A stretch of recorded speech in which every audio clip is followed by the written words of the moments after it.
Combinatorial game theory is a branch of applied mathematics and theoretical computer science that typically studies sequential games with perfect information. Study is largely confined to two-player games which have a position in which the players take turns changing in defined ways or moves to achieve a defined winning condition. CGT has not traditionally studied games' randomness and imperfect or incomplete information, favoring games whose position is public to both players, and in which the set of available moves is also public. Combinatorial games include well-known games like chess, checkers, Go, Arimar, Hex, and Connect 6. They also include one-player combinatorial puzzles, and even no-player automata, like Conway's Game of Life. In CGT, the moves in these games are represented as a game tree. Game theory in general includes games of chance, games of imperfect knowledge, and games in which players can move simultaneously, and they tend to represent real-life decision-making situations. CGT has a different emphasis than traditional or economic game theory, which was initially developed to study games with simple combinatorial structure, but with elements of chance. Essentially, CGT has contributed new methods for analyzing game trees, for example using surreal numbers, which are a subclass of all two-player perfect information games. The type of games studied by CGT is also of interest in artificial intelligence, particularly for automated planning and scheduling. In CGT there has been less emphasis on refining practical search algorithms, but more emphasis on descriptive theoretical results. An important notion in CGT is that of solved game, meaning for example that one can prove that the game of tic-tac-toe results in a draw if both players play optimally. While this is a trivial result, deriving similar results for games with rich combinatorial structures is difficult. For instance, in 2007 it was announced that checkers has been solved. Optimal play by both sides also leads to a draw, but this result was a computer-assisted proof. Other real-world games are mostly too complicated to allow complete analysis today. Applying CGT to a position attempts to determine the optimum sequence of moves for both players until the game ends, and by doing so discover the optimum move in any position. In practice, this process is tortuously difficult unless the game is very simple. History. CGT arose in relation to the theory of impartial games, in which any play available to one player must be available to the other as well. One very important such game is NIM, which can be solved completely. NIM is an impartial game for two players, and subject to the normal play condition, which means that a player who cannot move loses. In the 1930s, the Sprague-Grundy theorem showed that all impartial games are equivalent to heaps in NIM, thus showing that major unifications are possible in games considered at a combinatorial level. In the 1960s, Elwin R. Burleycamp, John H. Conway and Richard K. Guy jointly introduced the theory of a partisan game, in which the requirement that a player available to one player be available to both is relaxed. Their results were published in their book Winning Ways for Your Mathematical Plays in 1982.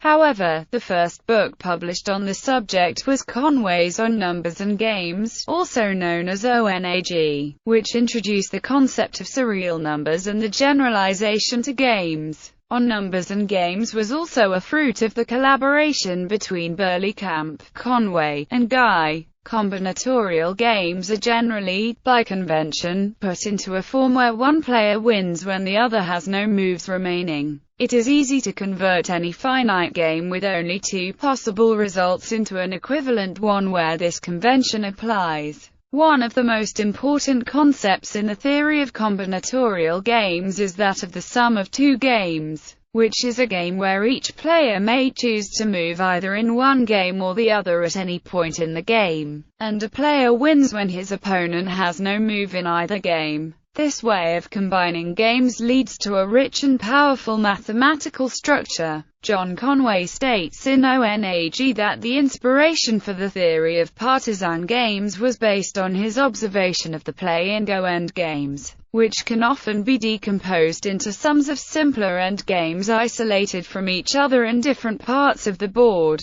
Examples: the introductory texts Winning Ways introduced a large number of games, but the following were used as motivating examples for the introductory theory. Blue-Red Hackenbush. At the finite level, this partisan combinatorial game allows constructions of games whose values are dyadic rational numbers. At the infinite level, it allows one to construct all real values, as well as many infinite ones which fall within the class of surreal numbers. Blue-Red-Green Hackenbush allows for additional game values that are not numbers in their traditional sense, for example, star, toads and frogs, allows various game values. Unlike most other games, a position is easily represented by a short string of characters. Domineering. Various interesting games, such as hot games, appear as positions in domineering, because there is sometimes an incentive to move, and sometimes not.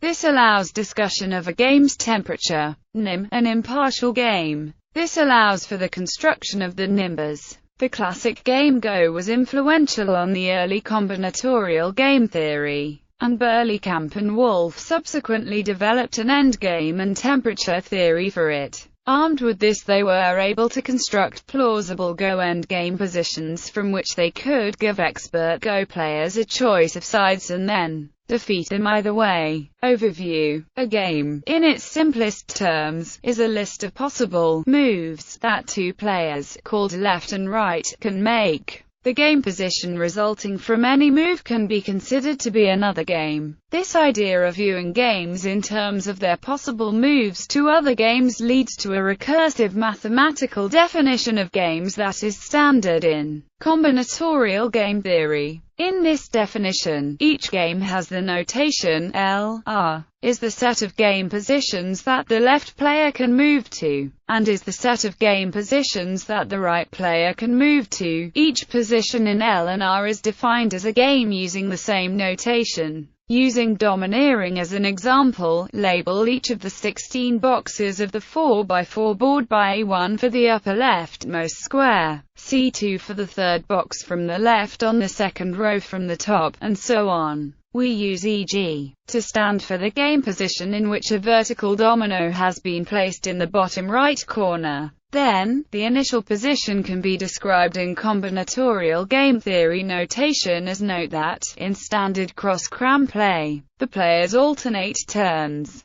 But this alternation is handled implicitly by the definitions of combinatorial game theory rather than being encoded within the game states. The above game describes a scenario in which there is only one move left for either player, and if either player makes that move, that player wins. The in each player's move list is called the zero game, and can actually be abbreviated zero. In the zero game, neither player has any valid moves, thus, the player whose turn it is when the zero game comes up automatically loses. The type of game in the diagram above also has a simple name. It is called the star game, which can also be abbreviated asterisk. In the star game, the only valid move leads to the zero game, which means that whoever's turn comes up during the star game automatically wins. An additional type of game, not found in domineering, is a loopy game, in which a valid move of either left or right is a game which can then lead back to the first game. Checkers, for example, becomes loopy when one of the pieces promotes, as then it can cycle endlessly between two or more squares. A game that does not possess such moves is called loop-free. Game abbreviations. Numbers represent the number of free moves, or the move advantage of a particular player. By convention, positive numbers represent an advantage for left, while negative numbers represent an advantage for right. They are defined recursively with 0 being the base case. 0 equals 1 equals 0, 2 equals 1, 3 equals 2, minus 1 equals 0, minus 2 equals minus 1, minus 3 equals minus 2. The 0 game is a loss for the first player. The sum of number games behaves like the integers. For example, 3 plus minus 2 equals 1.